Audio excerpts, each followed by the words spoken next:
Influence of the Renaissance, Part 4, The Enlightenment. This video is related to the last impact of the Renaissance, which was the Enlightenment. The authors of our textbook wrote in page 38 that the new way of thinking developed during the Renaissance helped start a cultural movement in Europe in the 17th and the 18th centuries. It was the Enlightenment. Now please note that Renaissance was a cultural movement that started in the 14th century and lasted until the 17th century, so there will be a little bit of overlapping. Enlightenment thinkers believed that people should use reason to solve problems and should never believe in anything without thinking about it. They questioned the old systems of government. They believed that all people were born free and equal, and these ideas helped bring about the two important revolutions in the 18th century. Now, so what were the two important revolutions? The two revolutions were the American and the French revolutions. And here, what is meant by reason? Now, basically, the whole idea is that, well, reason is our ability to think logically. Okay, so the author points out that we should not believe in anything without thinking about it. So reason must be related to thinking, and certainly this thinking must be logical thinking. We must think logically, we are able to think logically, and when we are able to think logically, so we should use our logical reasoning and thinking power to deal with all problems which we encounter in life. Now, having clarified some terms, we should take a closer look at the first point brought up by the author. The first point was the new way of thinking developed during the Renaissance helped start a cultural movement in Europe in the 17th and the 18th centuries. It was the Enlightenment. So what was the new way of thinking? To identify the new way of thinking, we have to look at what the authors have brought up in the second paragraph. Okay, now the author pointed out that in the second paragraph of page 38, Enlightenment thinkers believed that people should use reason to solve problems and should never believe in anything without thinking about it. They questioned the old system of government. Now, certainly, this is not the only time that the authors of our textbook wrote about the teachings of the Enlightenment thinkers. They also wrote in pages 56 and 7 of our textbook that the Enlightenment thinkers believed that we should use reason to consider the problems of politics, law, and religion in order to bring our world out of ignorance and superstition. Now, here, in page 38, that is, in the page which the authors wrote about the last impact of the Renaissance, the author pointed out that we should use reason to solve problems. And then, in pages 56 and 7, the authors of our textbook gave more details about these problems which we would need to deal with in our daily life. These were the problems of politics, law, and religion. So, when we are dealing with all these political, legal, and religious problems, we should use our logical thinking power, which is the reason, to deal with it. We should not believe in anything without thinking about all these problems. Or we should not believe in anything without thinking about different teachings. We should think about what we were told logically before we decide to believe in them. So this was the basic idea of the Enlightenment thinkers. Now, it appears that the teachings of the Renaissance thinkers were similar to the belief of the Renaissance scientists that we should question the teachings of the Church and find out the truth by ourselves through observing and carrying out experiments. Okay, and at the same time, we can also find that another idea emerging during the time of the Renaissance, which was humanism. This idea says that human beings are important, they are perfect, and they are capable of doing many things. In addition, they are free to have their own ideas. Now, the humanists during the time of the Renaissance believed that human beings are capable of doing many things. So, when we are capable of doing many things, it would definitely include our ability to make observations, our ability to carry out experiments, our ability to carry out experiments to find out truth, and our ability to find out truth by thinking logically. That means we are able to find out the truth with the use of reason. So this is the whole idea of humanism. Now, having explained the idea of humanism, it appears that the idea of humanism was in line with the beliefs of the Enlightenment thinkers, because the Enlightenment thinkers believed that we are able to consider problems of politics, law, and religion with the use of human reason. Now, so we can conclude that the new way of thinking which the authors refer to must be humanism. Now, even if we find that the teachings of the Enlightenment thinkers were similar to the ideas of the Renaissance people and scientists, can we agree to the author's observation that Renaissance must help bring about the Enlightenment? We should think deeper about the author's argument, as we would, if you agree to the Enlightenment thinkers' teachings that, well, we should not believe in anything without thinking about it logically. Now, so let's think logically about the ideas brought up by the authors of our textbook. Now, when the authors of our textbooks claim that Renaissance helped bring about the cultural movement of enlightenment, now it must mean something like this. It may mean that some ideas of the Renaissance people were inherited by the Enlightenment thinkers, and these ideas were further developed in the writings of the Enlightenment thinkers.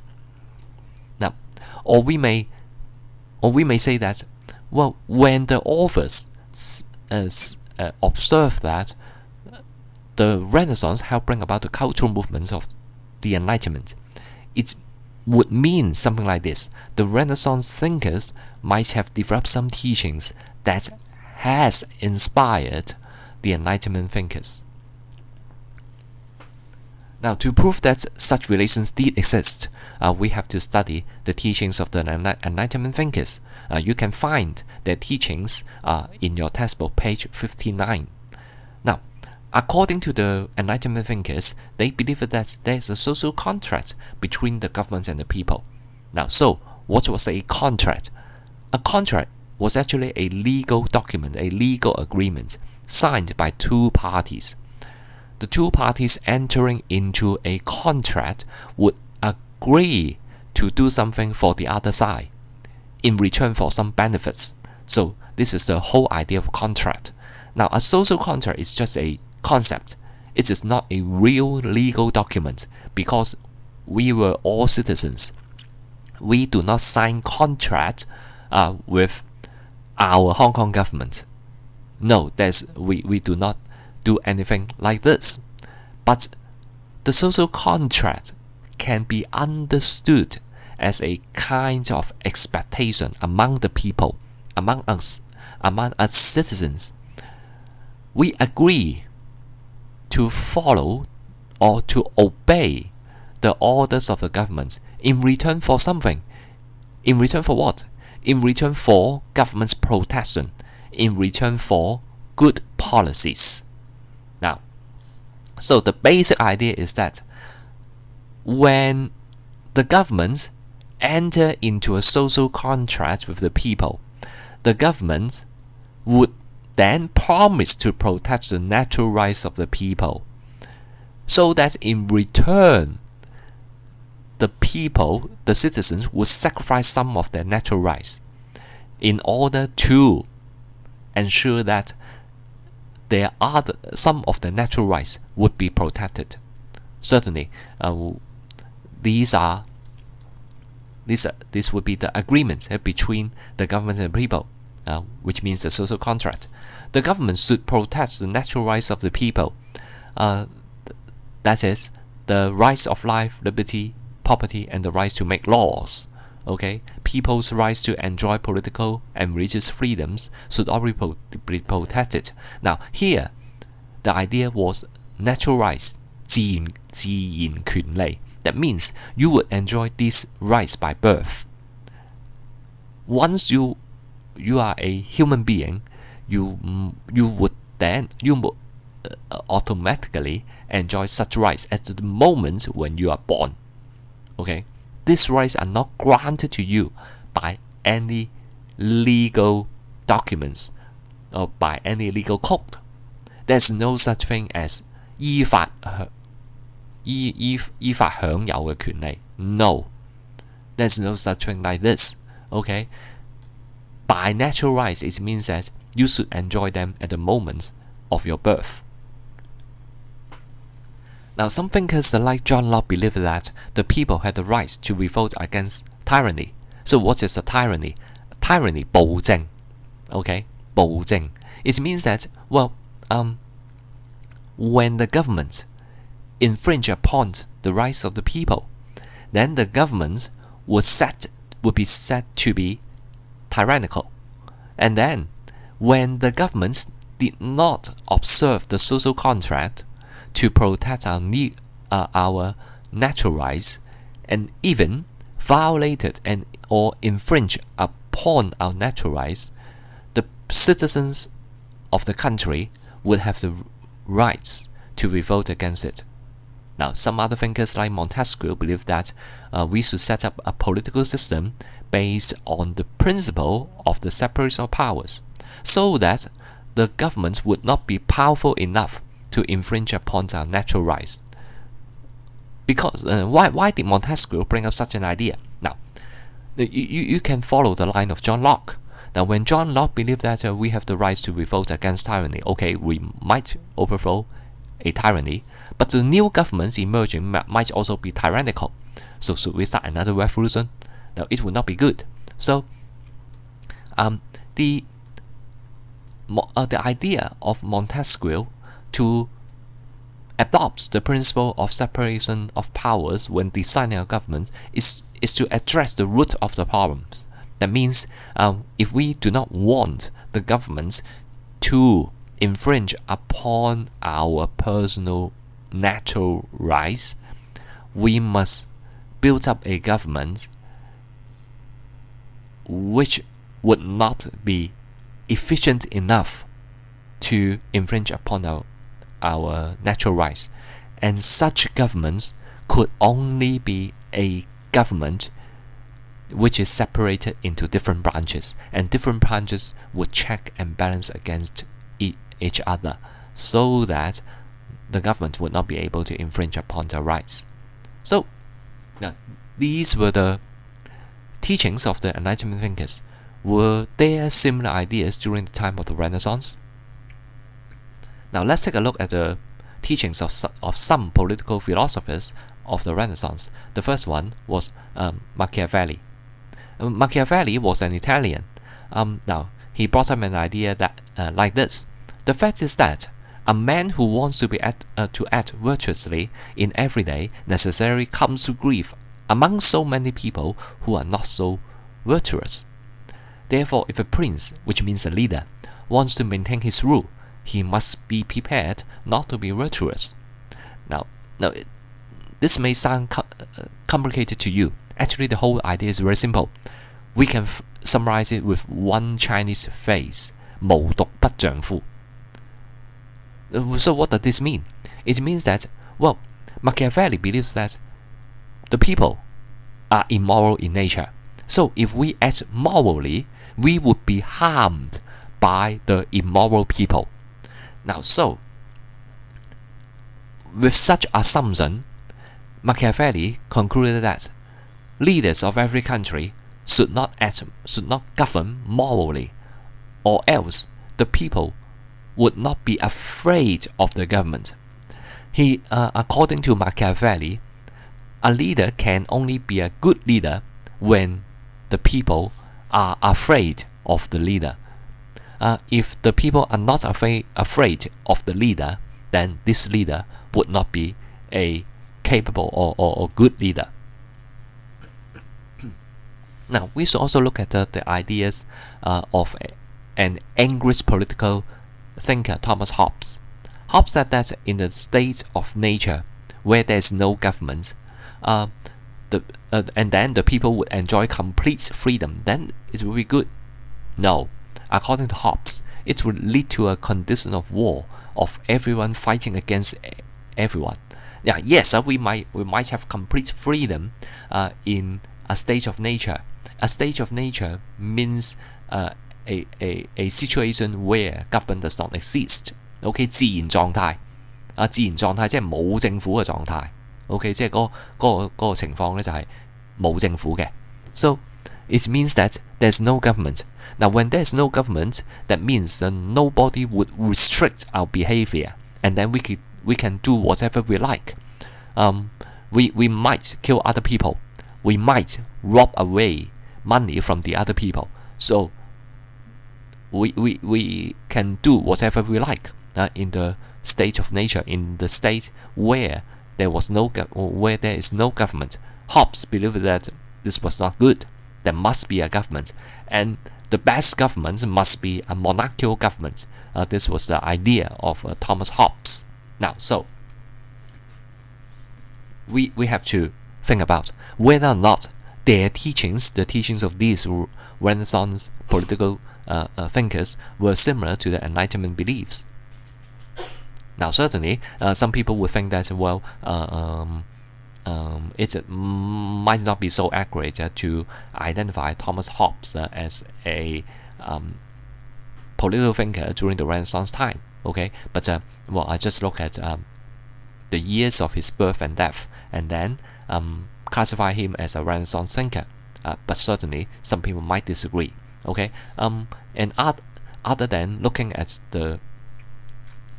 his years of birth and death and classify him as a Renaissance political thinker, I classify him as a Renaissance political thinker because of his political belief, which we will examine further. Now, we have already taken a look at the political beliefs of Machiavelli and Thomas Hobbes, and we need to compare their teachings with the teachings of the Enlightenment thinkers. Now, we have learned from previous slides that the Enlightenment thinkers believed that all citizens should enjoy human rights, should enjoy natural rights, but the Renaissance political thinkers did not seem to agree to such ideas. At the same time, they thought the monarch should be feared by the people, and this would mean that powers should be concentrated in the hands of the monarchs. Otherwise, the monarchs could not act effectively and could not fear his people with the immense powers in his hands. Okay, so no form of democracy should be allowed according to these Renaissance political thinkers. Now, so when viewed from such perspective, we might think that the Renaissance did not help bring about the Enlightenment.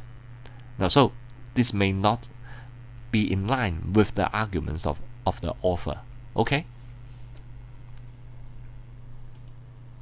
Now, okay.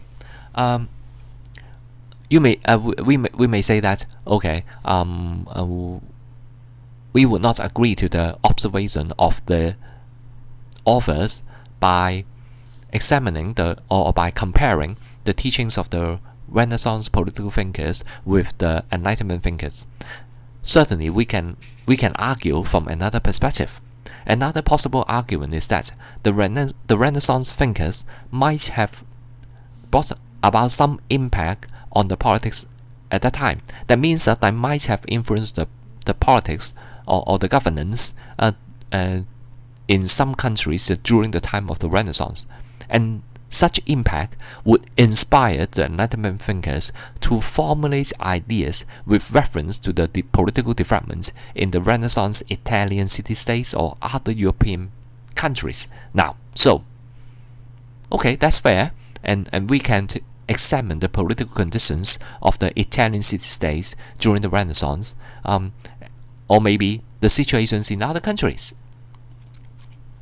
Now, we will look at the political situation of three Italian city-states. Say, for example, Florence. At that time, Florence was a republic, but even though it was an a republic, even though there was a republican government, this government was actually dominated by a wealthy family, the Medici family. The Medici family could control the government in Florence through election wrangling. So, and then in another Italian city, Venice, the political power was controlled by a few wealthy families. And even in Milan, power was controlled by Sforza family. So, now we can be able to conclude that, well, in all these Italian city-states, well, there was no real democracy. These governments might not respect the natural rights of the people. Yes, according to what we have learned, the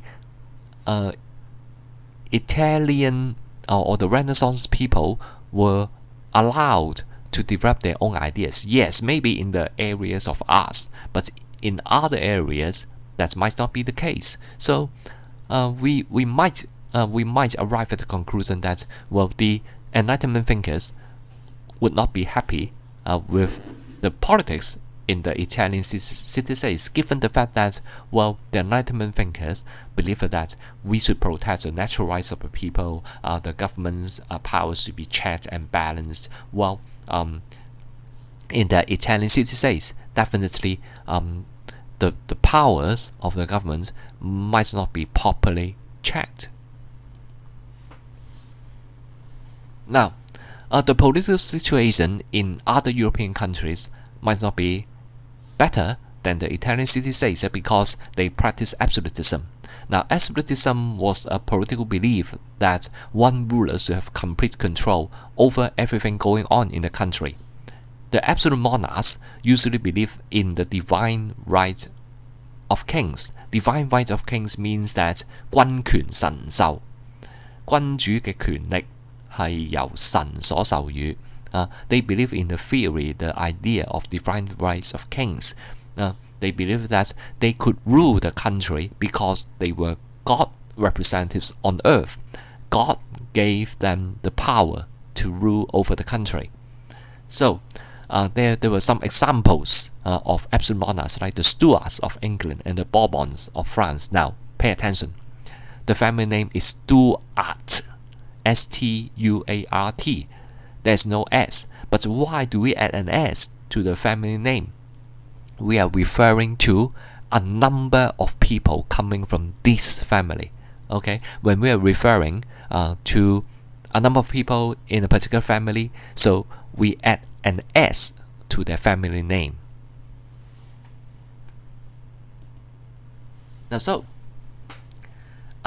these absolute monarchs shared some common features. Say, for example, they would dominate, they would control all the political powers. Like, for example, the English King James I of the Stuart family believed that his power came from God. So he was only responsible to God and not to the Parliament. He would not want the Parliament to interfere with his everyday administration.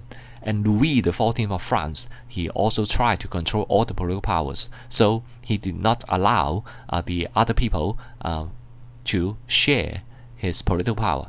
So he kept all the nobles at the palace to increase his power over them, and in order to attain such purpose, he built a magnificent palace at Versailles. Okay, we'll talk about this when we go deep into the examination of the French Revolution. He was known as the Sun King because he believed that he was the source of light for his people, and he also once said, "I am the state." You can see that how arrogant this king was. He believed that he was the sun. The Sun King, that means for his people, he was the sun. How can we understand ourselves as a sun? Okay, which would provide the earth with heat? It is impossible. Okay, but he believed in such an idea. He believed that he was the sun of his country. Okay, he was the source of light for his people, and he was the country. So he was very arrogant.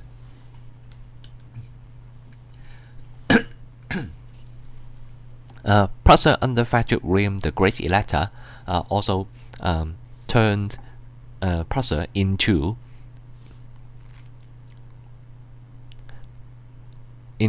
a military state by completely reforming the country's military and national policies. He created a standing army of 40,000 men, which was the fourth largest in Europe. Now, once his son tried to run away from him, with his friend, but both his son and his friend were caught. So, Frederick William, the Great Elector, decided to punish his son.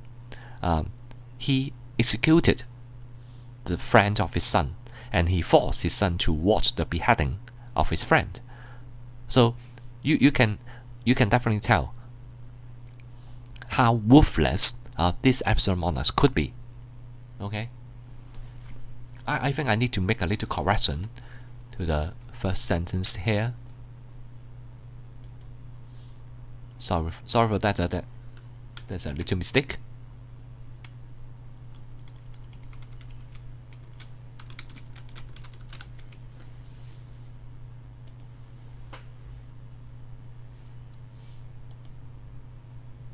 Now, so another absolute monarch was Philip II of Spain.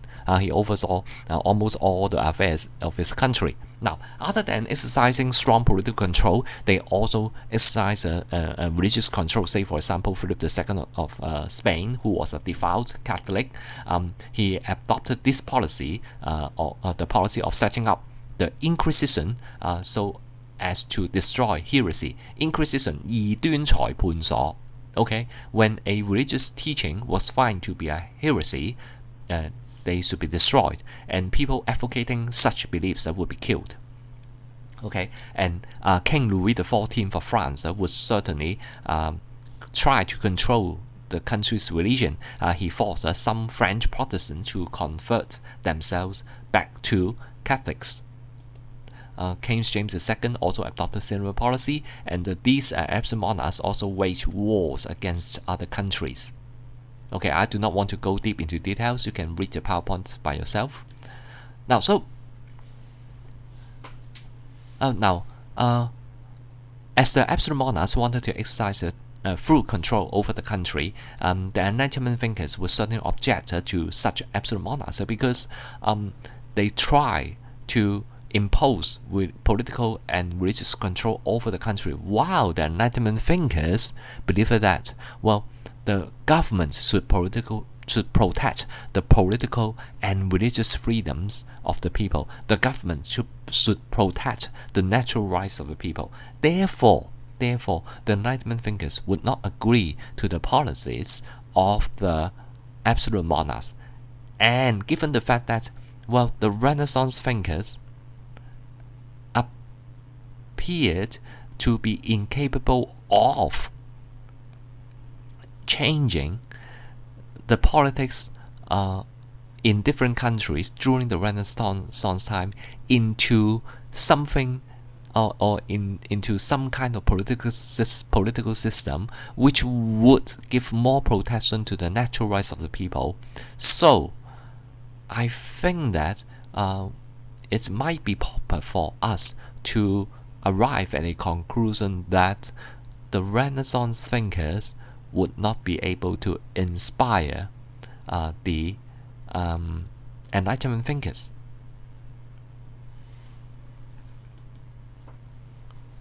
Now, therefore, with such observation, you can really question what the authors have brought up in page 38 of your textbook, that the cultural movement of Renaissance would bring about the cultural movement of Enlightenment. Now, however, in the examinations or test, when you are asked to write about the influence of the Renaissance, you will be given marks by putting down all the points appearing in your textbook 2A. This is fine, okay, no problem. However, for academic curiosity, it is better for us to think deeper what were brought up by the authors in our textbook.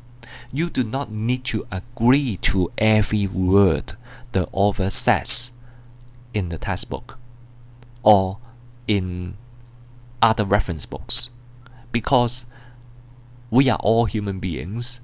We might not be able to master the truth. Although we can find out the truth, but we might not be able to master them. We might not be able to find out the truth. So we can actually question the teachings or the ideas or the observations made by different people. So you do not need to agree to every point brought up by the authors. But for the examination purpose, or for the purpose of completing the test, well, you can just write down what the authors brought up. Okay. However, for academic curiosity, you can really think deeper, or you can really question the observations of the authors. Now, so you can read the reference pages in your textbook, page 38, and then pages 51 to 53, as well as pages 56 to 59. Okay, so this is the last video in relation to the influence of the Renaissance. We will be dealing with the next chapter in future videos, which is related to the teachings of the Enlightenment thinkers, as well as the American and the French revolutions. So goodbye for now.